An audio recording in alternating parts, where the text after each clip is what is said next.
Hello. Nothing could be more important than all of the preparations for the 250th celebration of the shot heard around the world. Concord's going to be the star, and we look forward to all of the activities that day. Today I have with me Dr. Rob Munroe and former selectman Gary Clayton to talk about the celebration of the 200th anniversary of the shot heard around the world. These two men have been working day and night with a lot of citizens throughout Concord to prepare for this event that brings people from all over the world to celebrate democracy and our principles of freedom. I've got to ask you, when did you all start? Well, thank you, Cory. We started a little more than 2.5 years ago with initial planning, both here in Concord, but also regionally with the Battle Road towns and Minuteman Historical Park. And those towns include, Gary? Thank you, Cory. Those towns include Concord, of course, Lincoln, Lexington, and Arlington, and working closely with our partners at the National Park Service at the Minuteman National Historical Park. Yes, I don't think many people realize how many parks we have between state parks and national parks in Concord. We're lucky.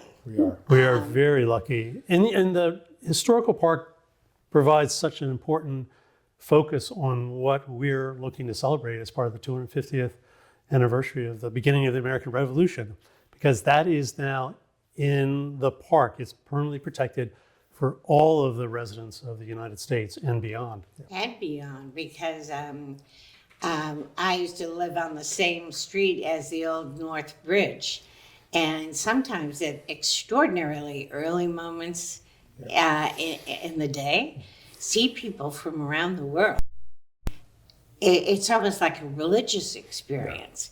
And when you think, I know that you've all been involved in all of the details, which are endless in this, but how it must have been for those farmers that day, right, and the people involved with creating this. I mean, it's such an experiment.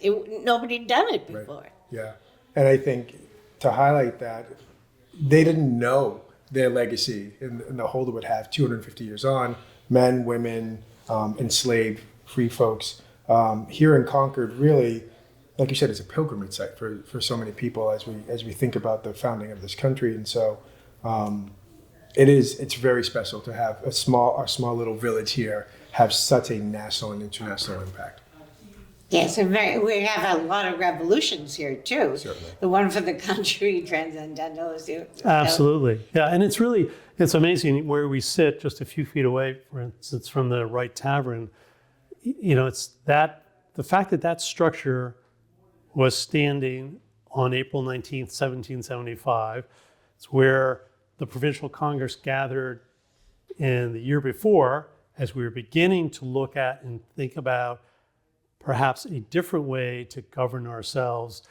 And those buildings, these historic structures and monuments still are here. And they're very much a tangible reminder of this idea of the revolution and what that means. And what Rob and I have certainly been working on with a lot of volunteers, particularly members of our executive committee, it's what the beginning of that revolution represented, but it was the beginning of this country and what we aspire to.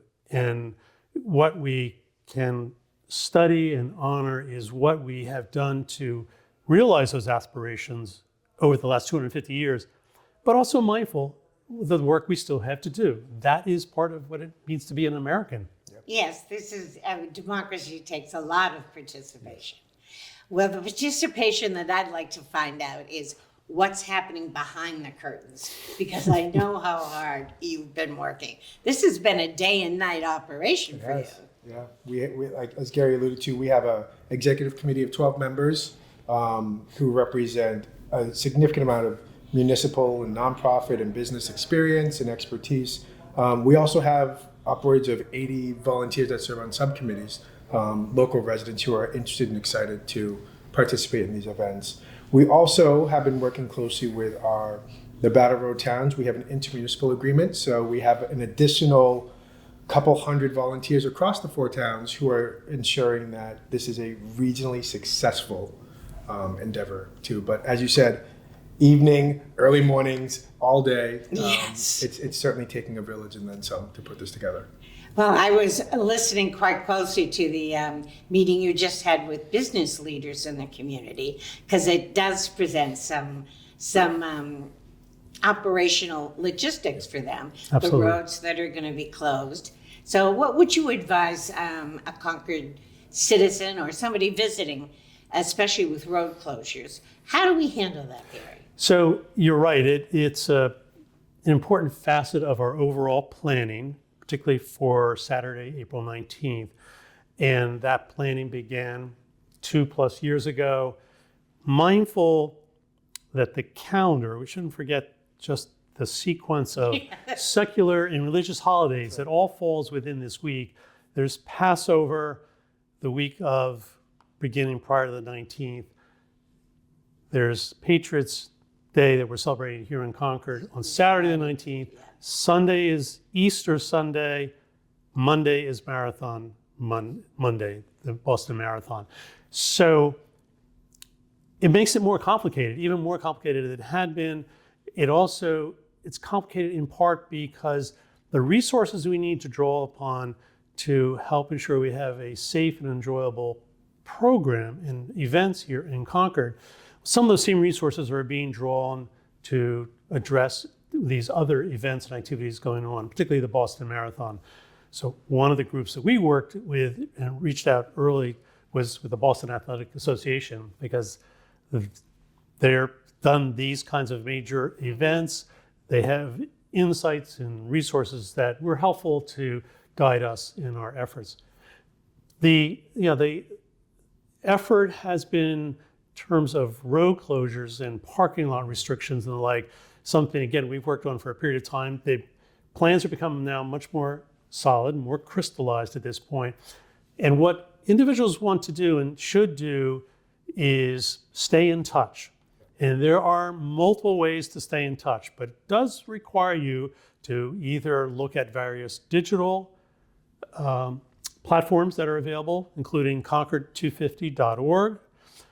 There are social media, Instagram, Blue Sky, social media platforms, which we are regularly on a daily basis updating. Mm-hmm. The town's website is another important part of information. The Concord Bridge, the newspaper that is delivered to every household in Concord virtually every week, has been, continues to be a really important source of information.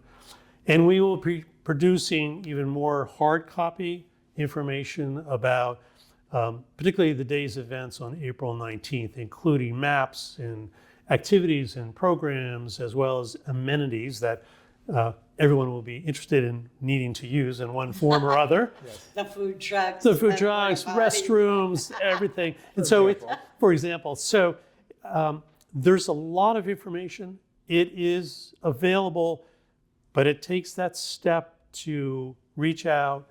Again, look at the digital materials that are available, the printed materials, and of course, we're available, as we were this morning. We'll be meeting in the near future with the Council on Aging to talk about these matters as well. So we've been very busy over the last year working with business community, the faith community, town officials. We have another briefing with the select board this coming Monday evening, and we'll have another one after that, all of which is to try to get as many people aware of how best to address these questions of how do I get around on Saturday, April 19th? And I know the answer in some folks' minds, to some of your listeners, will be, I'm leaving town. Yes. We're not encouraging that. We really want you to stay and enjoy what will be a really fantastic event.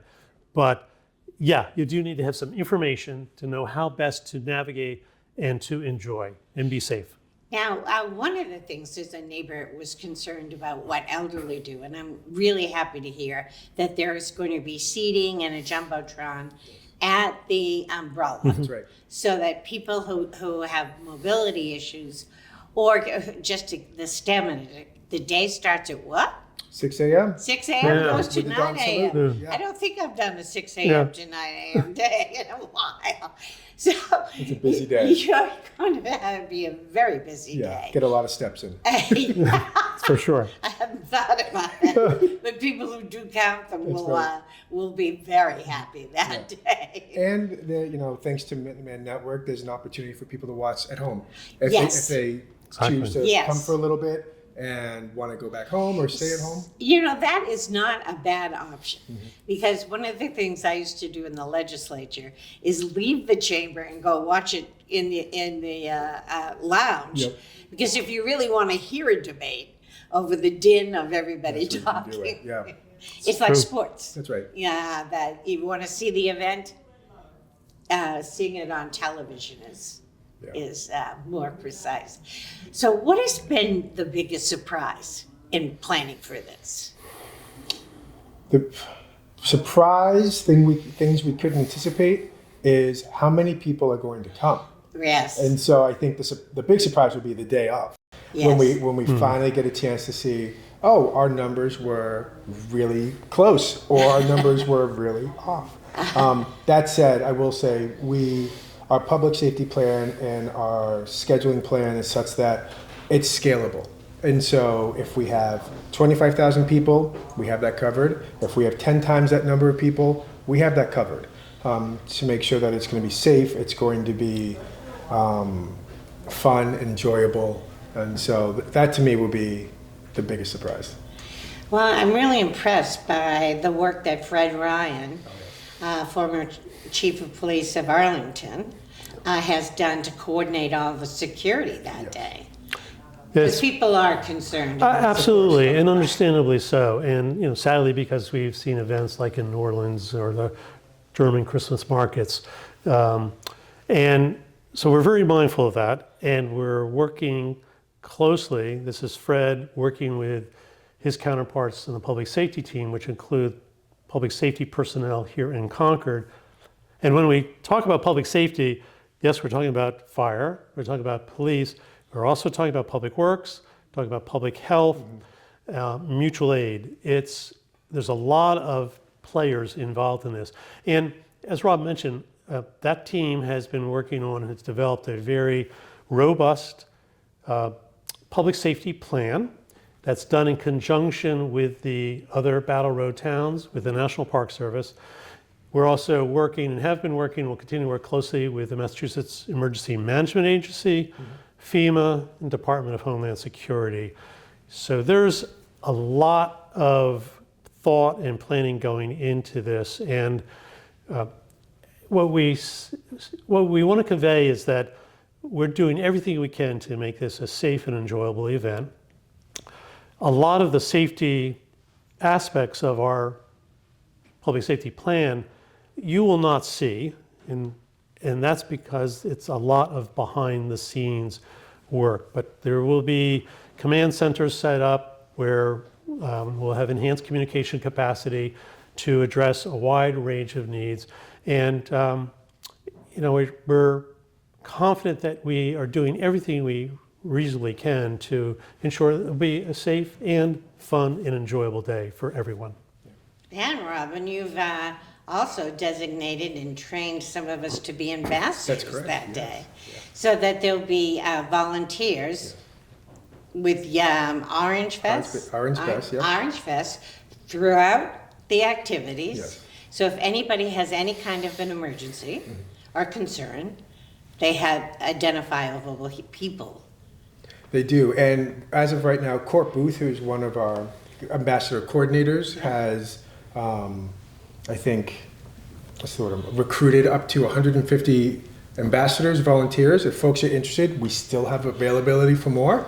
Gary and I are partial to the number 250, and so getting as close to that, I think, would be really fun. But you're right, we're working with ambassadors to do a couple hour shifts throughout the day. They'll be stationed strategically across town and can really be that first line of triage for any sort of questions, concerns that the residents or visitors have. We have done training through MEMA, a number of us who are going to be ambassadors, and even, citizens who aren't going to be ambassadors. I think having an informed set of residents and visitors that weekend will be really helpful in terms of ensuring the safety of everyone who's here. I'm so comforted by that, and I'm honored to be an ambassador that day. Thank you. Because there are thousands of things that Yes. people have questions on.